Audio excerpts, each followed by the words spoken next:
Punjabi radio USA ਸੁਣ ਰਹੇ ਸਾਰੇ ਹੀ ਸਰੋਤਿਆਂ ਨੂੰ ਮੇਰੇ ਜਗਮੋਹਨ ਸਿੰਘ ਵੱਲੋਂ ਪਿਆਰ ਅਤੇ ਸਤਿਕਾਰ ਭਰੀ ਸਤਿ ਸ਼੍ਰੀ ਅਕਾਲ। ਅੱਜ 27 ਮਾਰਚ ਦਿਨ ਐਤਵਾਰ ਪ੍ਰੋਗਰਾਮ ਲੈ ਕੇ ਹਾਜ਼ਰ ਹਾਂ ਅਪਡੇਟ ਅਮਰੀਕਾ, ਜਿਸ ਦੇ ਵਿੱਚ ਤੁਹਾਨੂੰ ਵਰਲਡ ਦੀਆਂ ਨਿਊਜ਼, ਅਮਰੀਕਾ ਦੀਆਂ ਨਿਊਜ਼ ਅਤੇ ਮੌਸਮ ਦੇ ਬਾਰੇ ਜਾਣਕਾਰੀ ਦੇਵਾਂਗੇ। ਅੱਜ ਦੀ ਇਹਨਾਂ ਖਬਰਾਂ ਦੀ ਸ਼ੁਰੂਆਤ ਕਰਨ ਤੋਂ ਪਹਿਲਾਂ ਅਸੀਂ ਧੰਨਵਾਦ ਕਰਦੇ ਹਾਂ ਆਪਣੇ ਸਪਾਂਸਰ ਦਾ, ਜਿਨ੍ਹਾਂ ਨੇ ਅੱਜ ਦੇ ਇਸ ਪ੍ਰੋਗਰਾਮ ਦੇ ਵਿੱਚ ਹਿੱਸਾ ਪਾ ਕੇ ਇਸ ਨੂੰ ਅੱਗੇ ਵਧਾਇਆ ਅਤੇ ਤੁਹਾਡੇ ਤੱਕ ਪਹੁੰਚਾਇਆ। ਅੱਜ ਦੀ ਇਹਨਾਂ ਖਬਰਾਂ ਦੇ ਸਪਾਂਸਰ ਹਨ ਖਾਲਸਾ ਇੰਸ਼ੋਰੈਂਸ ਏਜੰਸੀ ਵਾਲੇ ਸੈਨ ਹੋਜ਼ੇ ਤੋਂ, ਜੋ ਕਿ ਹਰ ਪ੍ਰਕਾਰ ਦੀ ਇੰਸ਼ੋਰੈਂਸ ਕਰਦੇ ਹਨ ਅਤੇ ਕਿਸੇ ਵੀ ਤਰ੍ਹਾਂ ਦੇ ਇੰਸ਼ੋਰੈਂਸ ਦੀ ਜਾਣਕਾਰੀ ਦੇ ਲਈ ਤੁਸੀਂ ਇਹਨਾਂ ਨੂੰ ਕਾਲ ਕਰ ਸਕਦੇ ਹੋ 408 272 2500 ਤੇ। ਇਸ ਦੇ ਨਾਲ ਸੰਤੋਖ ਸਿੰਘ ਬਾਸੀ ਜੀ ਫਰੀਮਾਉਂਟ ਤੋਂ, ਮਨਜੀਤ ਸਿੰਘ ਨਰਿੰਦਰ ਕੌਰ ਕਲਾਰ ਜੀ ਕਲੋਵਿਸ ਤੋਂ ਅਤੇ ਨਾਜਰ ਸਿੰਘ ਰਸ਼ਪਾਲ ਕੌਰ ਖੰਗੂੜਾ ਜੀ ਬੇਕਰਸਫੀਲਡ ਤੋਂ। ਜੇਕਰ ਤੁਸੀਂ ਵੀ ਇਸ ਪ੍ਰੋਗਰਾਮ ਨੂੰ ਜਾਂ ਪੰਜਾਬੀ ਰੇਡੀਓ USA ਦੇ ਕਿਸੇ ਵੀ ਹੋਰ ਪ੍ਰੋਗਰਾਮ ਨੂੰ ਸਪਾਂਸਰ ਕਰਨਾ ਚਾਹੁੰਦੇ ਹੋ ਤਾਂ ਤੁਸੀਂ ਸਾਨੂੰ ਕਾਲ ਕਰ ਸਕਦੇ ਹੋ 408 722 7698 ਤੇ, ਜਾਂ ਫਿਰ ਤੁਸੀਂ ਸਾਨੂੰ ਈਮੇਲ ਕਰ ਸਕਦੇ ਹੋ ਸਾਡੇ ਈਮੇਲ ਐਡਰੈਸ info@punjabiradiousa.com ਤੇ। ਹੁਣ ਵੱਧਦੇ ਹਾਂ ਜੀ ਅੱਜ ਦੀ ਪਹਿਲੀ ਖਬਰ ਵੱਲ। ਪਾਕਿਸਤਾਨ ਦੇ ਵਿੱਚ ਹੋਏ ਇੱਕ ਆਤਮਘਾਤੀ ਬੰਬ ਹਮਲੇ ਦੇ ਵਿੱਚ 67 ਲੋਕਾਂ ਦੀ ਮੌਤ ਹੋ ਗਈ ਹੈ। ਲਾਹੌਰ ਦੇ ਵਿੱਚ ਹੋਏ ਇਸ ਆਤਮਘਾਤੀ ਬੰਬ ਹਮਲੇ ਦੇ ਵਿੱਚ 67 ਲੋਕਾਂ ਦੀ ਮੌਤ ਹੋਈ ਅਤੇ 300 ਤੋਂ ਜ਼ਿਆਦਾ ਲੋਕ ਜ਼ਖਮੀ ਹੋ ਗਏ ਹਨ। ਇਹ ਹਮਲਾ ਪਾਕਿਸਤਾਨ ਦੇ ਸਮੇਂ ਐਤਵਾਰ ਸ਼ਾਮ ਨੂੰ ਹੋਇਆ, ਜਦੋਂ ਲਾਹੌਰ ਦੇ ਇੱਕ ਸਿਟੀ ਪਾਰਕ, ਜਿਸ ਦਾ ਕਿ ਨਾਮ ਗੁਲਸ਼ਨ ਇਕਬਾਲ ਪਾਰਕ ਹੈ, ਉਸ ਦੇ ਕੋਲ ਲੋਕ ਈਸਟਰ ਸੈਲੀਬ੍ਰੇਟ ਕਰਨ ਦੇ ਲਈ ਆਏ ਹੋਏ ਸਨ ਤੇ ਭੀੜ ਦੇ ਵਿੱਚ ਹੀ ਆਏ ਇੱਕ ਮੁਜਾਹਿਦੀਨ ਨੇ ਇੱਥੇ ਆਪਣੇ ਆਪ ਨੂੰ ਬਲਾਸਟ ਕਰ ਲਿਆ ਤੇ ਇਸ ਦੇ ਵਿੱਚ ਕਈ ਲੋਕਾਂ ਦੀ ਜਾਨ ਚਲੀ ਗਈ। ਮਰਨ ਵਾਲਿਆਂ ਦੀ ਸੰਖਿਆ ਦੇ ਵਿੱਚ ਜ਼ਿਆਦਾਤਰ ਔਰਤਾਂ ਤੇ ਬੱਚੇ ਸ਼ਾਮਿਲ ਹਨ। ਇਸ ਹਮਲੇ ਦੀ ਜ਼ਿੰਮੇਵਾਰੀ ਪਾਕਿਸਤਾਨ ਦੇ ਇੱਕ ਲੋਕਲ ਤਾਲਿਬਾਨੀ ਗਰੁੱਪ ਨੇ ਲਈ ਹੈ ਅਤੇ ਉਹਨਾਂ ਨੇ ਇਹ ਜ਼ਿੰਮੇਵਾਰੀ ਲੈਂਦੇ ਹੋਏ ਕਿਹਾ ਕਿ ਇਹੋ ਜਿਹੇ ਹਮਲੇ ਅੱਗੇ ਵੀ ਜਾਰੀ ਰਹਿਣਗੇ। ਇਸ ਤੋਂ ਪਹਿਲਾਂ ਪਿਛਲੇ ਸਾਲ ਮਾਰਚ ਦੇ ਵਿੱਚ ਕ੍ਰਿਸਚੀਅਨ ਕਮਿਊਨਿਟੀ ਦੇ ਉੱਤੇ ਹੋਏ ਇੱਕ ਹਮਲੇ ਦੇ ਵਿੱਚ 14 ਲੋਕਾਂ ਦੀ ਮੌਤ ਹੋ ਗਈ ਸੀ।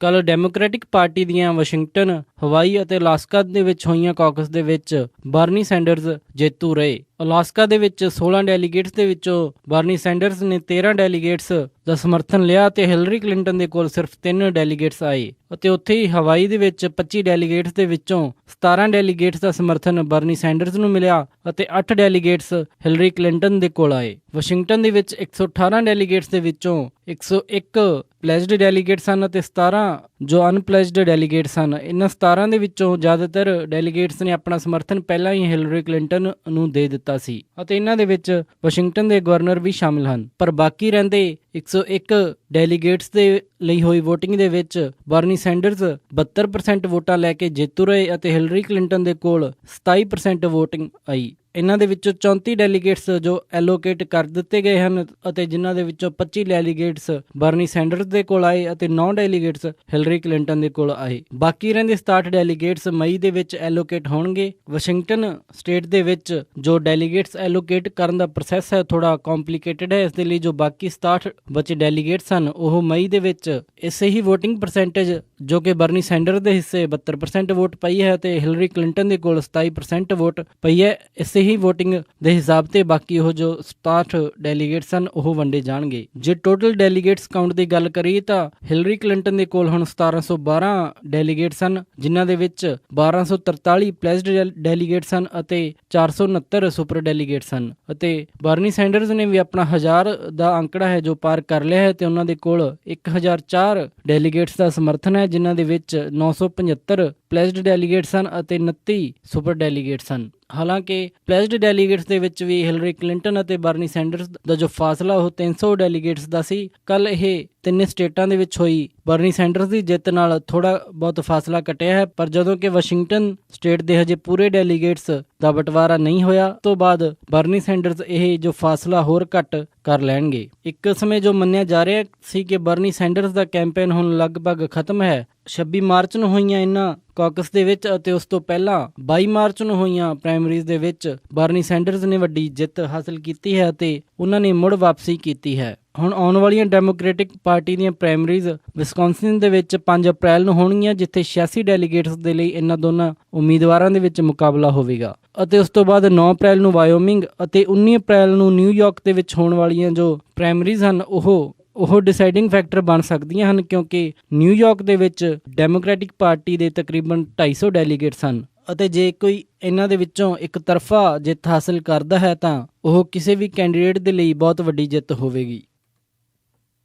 ਅਲਬਾਮਾ ਦੇ ਵਿੱਚ ਹੋਏ ਹੈਲੀਕਾਪਟਰ ਕ੍ਰੈਸ਼ ਦੇ ਵਿੱਚ 4 ਲੋਕ ਮਾਰੇ ਗਏ ਹਨ। ਅਲਬਾਮਾ ਦੀ ਐਮਰਜੈਂਸੀ ਮੈਨੇਜਮੈਂਟ ਏਜੰਸੀ ਨੇ ਇਹਨਾਂ ਦੀ ਪਛਾਣ ਕਰਦੇ ਹੋਏ ਦੱਸਿਆ ਕਿ ਇਸ ਦੇ ਵਿੱਚ ਹੈਲੀਕਾਪਟਰ ਦੇ pilot Chad Hammond, flight nurse Stacy, flight medic Jason Snipes ਅਤੇ ਉਸ ਦੇ ਵਿੱਚ ਇੱਕ ਪੇਸ਼ੈਂਟ ਜੈਕ ਸਟ੍ਰਿਕਲੈਂਡ ਸੀ। ਅਲਬਾਮਾ EMA ਦੇ ਸਪੋਕਸਮੈਨ ਗ੍ਰੈਗ ਰੋਬਿਨਸਨ ਨੇ ਇਸ ਦੇ ਉੱਤੇ ਬੋਲਦੇ ਹੋਏ ਦੱਸਿਆ ਕਿ ਇਹ ਇੱਕ ਐਂਬੂਲੈਂਸ ਹੈਲੀਕਾਪਟਰ ਸੀ ਜੋ ਪੇਸ਼ੈਂਟ ਨੂੰ ਲੈ ਕੇ ਜਾ ਰਿਹਾ ਸੀ ਅਤੇ ਤਕਰੀਬਨ ਰਾਤ ਨੂੰ 12:15 ਵਜੇ ਇਹ ਕ੍ਰੈਸ਼ ਹੋ ਗਿਆ ਅਤੇ ਇਸ ਦੇ ਵਿੱਚ ਮੌਜੂਦ 4 ਲੋਕ ਮਾਰੇ ਗਏ।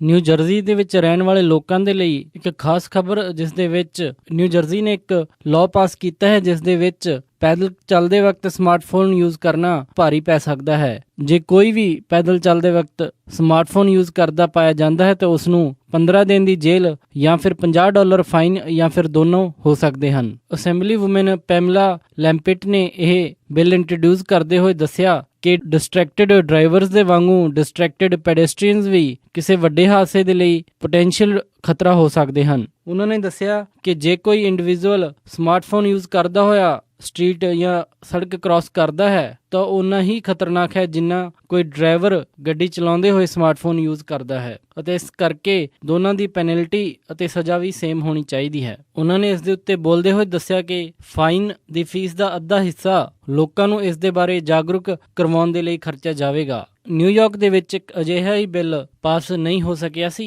ਜੋ ਕਿ 2014 ਦੇ ਵਿੱਚ ਪੇਸ਼ ਕੀਤਾ ਗਿਆ ਸੀ। ਹਵਾਈ ਦੇ ਵਿੱਚ ਵੀ ਇਹੋ ਜਿਹਾ ਹੀ ਬਿੱਲ ਲਿਆਉਣ ਦੀ ਤਿਆਰੀ ਕੀਤੀ ਜਾ ਰਹੀ ਹੈ ਅਤੇ ਹਵਾਈ ਦੇ ਵਿੱਚ ਜੋ ਜੁਰਮਾਨਾ ਹੈ ਉਹ $250 ਰੱਖਿਆ ਗਿਆ ਹੈ। ਸਮਾਰਟਫੋਨ ਯੂਜ਼ ਕਰਦੇ ਹੋਏ ਗੱਡੀ ਚਲਾਉਣ ਦੇ ਨਾਲ ਜੋ ਹਾਦਸੇ ਹੁੰਦੇ ਸਨ ਉਹਨਾਂ ਦੇ ਉੱਤੇ ਲਾਅ ਬਣਨ ਤੋਂ ਬਾਅਦ ਹੁਣ ਪੈਦਲ ਚੱਲਣ ਵਾਲੇ ਵਿਅਕਤੀ ਵੀ ਸਮਾਰਟਫੋਨ ਯੂਜ਼ ਕਰਦੇ ਹੋਏ ਕਿਸੇ ਵੀ ਵੱਡੇ ਐਕਸੀਡੈਂਟ ਦਾ ਕਾਰਨ ਬਣ ਸਕਦੇ ਹਨ। ਇਸੇ ਲਈ ਇਹਨਾਂ ਦੇ ਉੱਤੇ ਨਕੇਲ ਕਸਣ ਦੇ ਲਈ ਇਹ ਲਾਅ ਪਾਸ ਕੀਤਾ ਜਾ ਰਿਹਾ ਹੈ।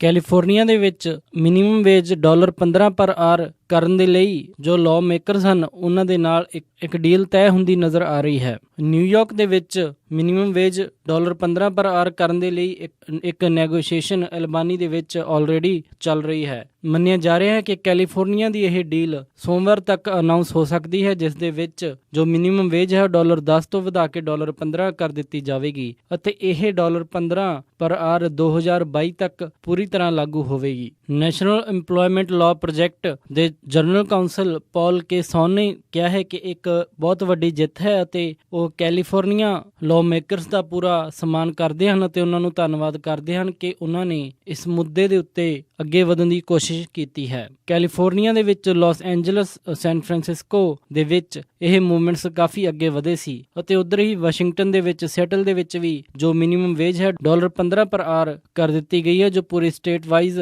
2020 ਤੱਕ ਲਾਗੂ ਹੋ ਜਾਵੇਗੀ। ਨਿਊਯਾਰਕ ਦੇ ਵਿੱਚ $15 ਪਰ ਆਰ 2019 ਤੋਂ ਲਾਗੂ ਕਰਨ ਦੀ ਕੋਸ਼ਿਸ਼ ਕੀਤੀ ਜਾ ਰਹੀ ਹੈ ਅਤੇ ਜੁਲਾਈ 2021 ਤੋਂ ਉਹ ਪੂਰੀ ਨਿਊਯਾਰਕ ਸਟੇਟ ਦੇ ਵਿੱਚ ਲਾਗੂ ਹੋਵੇਗੀ। ਇਹ ਮੁੱਦਾ ਬਰਨੀ ਸੈਂਡਰਸ ਨੇ ਆਪਣੀ ਰੈਲੀਆਂ ਦੇ ਵਿੱਚ ਚੁੱਕਿਆ ਅਤੇ ਉਹਨਾਂ ਨੇ ਮਿਨੀਮਮ ਵੇਜ ਨੂੰ ਵਧਾਉਣ ਦੀ ਗੱਲ ਕੀਤੀ। ਉਸ ਤੋਂ ਬਾਅਦ ਇਸ ਡੀਲ ਨੂੰ ਅੱਗੇ ਹੋਰ ਮੋਮੈਂਟਮ ਮਿਲੀ। ਉਧਰ ਹੀ ਉਹਨਾਂ ਦੀ ਓਪੋਨੈਂਟ ਹਿਲਰੀ ਕਲਿੰਟਨ ਪੂਰੀ US ਲੈਵਲ ਦੇ ਉੱਤੇ ਜੋ ਮਿਨੀਮਮ ਵੇਜ ਹੈ ਉਹ $12 ਪਰ ਆਰ ਕਰਨ ਦੀ ਸਪੋਰਟ ਕਰ ਰਹੀ ਹੈ। ਇਹ ਸਨ ਅੱਜ ਦੀਆਂ ਕੁਝ ਖਾਸ ਖਬਰਾਂ। ਹੁਣ ਵੱਧਦੇ ਹਾਂ ਜੀ ਮੌਸਮ ਦੀ ਜਾਣਕਾਰੀ ਦੇ ਵੱਲ। ਸੋਮਵਾਰ ਨੂੰ ਸੈਨ ਹੋਜ਼ੇ ਦੇ ਵਿੱਚ ਹਾਈ ਟੈਂਪਰੇਚਰ ਰਹੇਗਾ 66 ਡਿਗਰੀ ਅਤੇ ਲੋ ਟੈਂਪਰੇਚਰ 44 ਡਿਗਰੀ। ਸੈਨ ਫਰਾਂਸਿਸਕੋ ਦੇ ਵਿੱਚ 62 ਡਿਗਰੀ ਹਾਈ ਅਤੇ ਰਾਤ ਨੂੰ 49 ਡਿਗਰੀ ਲੋ। ਸੈਕਰਾਮੈਂਟੋ ਦੇ ਵਿੱਚ 65 ਡਿਗਰੀ ਹਾਈ ਅਤੇ ਰਾਤ ਨੂੰ 43 ਡਿਗਰੀ ਲੋ। ਯੂਬਾ ਸਿਟੀ ਦੇ ਵਿੱਚ 65 ਡਿਗਰੀ ਹਾਈ ਅਤੇ ਰਾਤ ਨੂੰ 43 ਡਿਗਰੀ ਲੋ। ਸਟਾਕਟਨ ਦੇ ਵਿੱਚ 65 ਡਿਗਰੀ ਹਾਈ ਅਤੇ ਰਾਤ ਨੂੰ 43 ਡਿਗਰੀ ਲੋ। ਟ੍ਰੇਸੀ ਦੇ ਵਿੱਚ 64 ਡਿਗਰੀ ਹਾਈ ਅਤੇ ਰਾਤ ਨੂੰ 44 ਡਿਗਰੀ ਲੋ। ਮੋਡੈਸਟੋ ਦੇ ਵਿੱਚ 65 ਡਿਗਰੀ ਹਾਈ ਅਤੇ ਰਾਤ ਨੂੰ 44 ਡਿਗਰੀ ਲੋ। ਫ੍ਰੈਜ਼ਨੋ ਦੇ ਵਿੱਚ 61 ਡਿਗਰੀ ਹਾਈ ਅਤੇ ਰਾਤ ਨੂੰ 41 ਡਿਗਰੀ ਲੋ। ਬੇਕਰਸਫੀਲਡ ਦੇ ਵਿੱਚ 65 ਡਿਗਰੀ ਹਾਈ ਅਤੇ ਰਾਤ ਨੂੰ 45 ਡਿਗਰੀ ਲੋ। ਲਾਸ ਐਂਜਲਸ ਦੇ ਵਿੱਚ 63 ਡਿਗਰੀ ਹਾਈ ਅਤੇ ਰਾਤ ਨੂੰ 48 ਡਿਗਰੀ ਲੋ ਅਤੇ ਸਵੇਰ ਦੇ ਟਾਈਮ ਬੂੰਦਾਬਾਂਦੀ ਹੋ ਸਕਦੀ ਹੈ। ਟਰਕੀ ਦੇ ਵਿੱਚ 33 ਡਿਗਰੀ ਹਾਈ ਅਤੇ ਰਾਤ ਨੂੰ 20 ਡਿਗਰੀ ਲੋ, ਇੱਥੇ ਬਰਫ਼ਬਾਰੀ ਹੋਵੇਗੀ। ਸਾਊਥ ਲੇਕ ਟਾਹੋ ਦੇ ਵਿੱਚ 32 ਡਿਗਰੀ ਹਾਈ ਅਤੇ ਰਾਤ ਨੂੰ 19 ਡਿਗਰੀ ਲੋ, ਇੱਥੇ ਵੀ ਬਰਫ਼ਬਾਰੀ ਹੋਵੇਗੀ। ਪੋਰਟਲੈਂਡ ਓਰੇਗਨ ਦੇ ਵਿੱਚ 56 ਡਿਗਰੀ ਹਾਈ ਅਤੇ ਰਾਤ ਨੂੰ 38 ਡਿਗਰੀ ਲੋ। ਸੈਟਲ ਦੇ ਵਿੱਚ 53 ਡਿਗਰੀ ਹਾਈ ਅਤੇ ਰਾਤ ਨੂੰ 39 ਡਿਗਰੀ ਲੋ। ਫਲੈਗਸਟੈਫ ਐਰੀਜ਼ੋਨਾ ਦੇ ਵਿੱਚ 55 ਡਿਗਰੀ ਹਾਈ ਅਤੇ ਰਾਤ ਨੂੰ 30 ਡਿਗਰੀ ਲੋ। ਸਾਲਟ ਲੇਕ ਸਿਟੀ ਯੂਟਾ ਦੇ ਵਿੱਚ 49 ਡਿਗਰੀ ਹਾਈ ਅਤੇ ਰਾਤ ਨੂੰ 38 ਡਿਗਰੀ ਲੋ, ਇੱਥੇ ਦਿਨ ਅਤੇ ਰਾਤ ਰਾਤ ਦੋਨੋਂ ਹੀ ਟਾਈਮ ਮੀਂਹ ਪਵੇਗਾ। ਸ਼ਿਕਾਗੋ ਦੇ ਵਿੱਚ 51 ਡਿਗਰੀ ਹਾਈ ਅਤੇ ਰਾਤ ਨੂੰ 35 ਡਿਗਰੀ ਲੋ। ਨਿਊਯਾਰਕ ਦੇ ਵਿੱਚ 61 ਡਿਗਰੀ ਹਾਈ ਅਤੇ ਰਾਤ ਨੂੰ 43 ਡਿਗਰੀ ਲੋ। ਇੱਥੇ ਸਵੇਰ ਦੇ ਟਾਈਮ ਬੂੰਦਾਬਾਂਦੀ ਹੋ ਸਕਦੀ ਹੈ। ਕੈਨੇਡਾ ਟੋਰਾਂਟੋ ਦੇ ਵਿੱਚ 9 ਡਿਗਰੀ ਸੈਲਸੀਅਸ ਹਾਈ ਅਤੇ ਰਾਤ ਨੂੰ -3 ਡਿਗਰੀ ਸੈਲਸੀਅਸ ਲੋ। ਵਿਨੀਪੈਗ ਦੇ ਵਿੱਚ 7 ਡਿਗਰੀ ਸੈਲਸੀਅਸ ਹਾਈ ਅਤੇ ਰਾਤ ਨੂੰ -2 ਡਿਗਰੀ ਸੈਲਸੀਅਸ ਲੋ। ਕੈਲਗਰੀ ਦੇ ਵਿੱਚ 6 ਡਿਗਰੀ ਸੈਲਸੀਅਸ ਹਾਈ ਅਤੇ ਰਾਤ ਨੂੰ -2 ਡਿਗਰੀ ਸੈਲਸੀਅਸ ਲੋ। ਵੈਨਕੂਵਰ ਦੇ ਵਿੱਚ 13 ਡਿਗਰੀ ਸੈਲਸੀਅਸ ਹਾਈ ਅਤੇ ਰਾਤ ਨੂੰ 4 ਡਿਗਰੀ ਸੈਲਸੀਅਸ ਲੋ। ਅੰਮ੍ਰਿਤਸਰ ਦੇ ਵਿੱਚ 32 ਡਿਗਰੀ ਸੈਲਸੀਅਸ ਹਾਈ ਅਤੇ ਰਾਤ ਨੂੰ 17 ਡਿਗਰੀ ਸੈਲਸੀਅਸ ਲੋ। ਅਤੇ ਮੈਲਬਰਨ ਆਸਟ੍ਰੇਲੀਆ ਦੇ ਵਿੱਚ 18 ਡਿਗਰੀ ਸੈਲਸੀਅਸ ਹਾਈ ਅਤੇ ਰਾਤ ਨੂੰ 13 ਡਿਗਰੀ ਸੈਲਸੀਅਸ ਲੋ। ਲੰਡਨ ਦੇ ਵਿੱਚ 11 ਡਿਗਰੀ ਸੈਲਸੀਅਸ ਹਾਈ ਅਤੇ ਰਾਤ ਨੂੰ 5 ਡਿਗਰੀ ਸੈਲਸੀਅਸ ਲੋ। ਬਰਲਿਨ ਦੇ ਵਿੱਚ 15 ਡਿਗਰੀ ਸੈਲਸੀਅਸ ਹਾਈ ਅਤੇ ਰਾਤ ਨੂੰ 7 ਡਿਗਰੀ ਸੈਲਸੀਅਸ ਲੋ। ਅਤੇ ਪੈਰਿਸ ਦੇ ਵਿੱਚ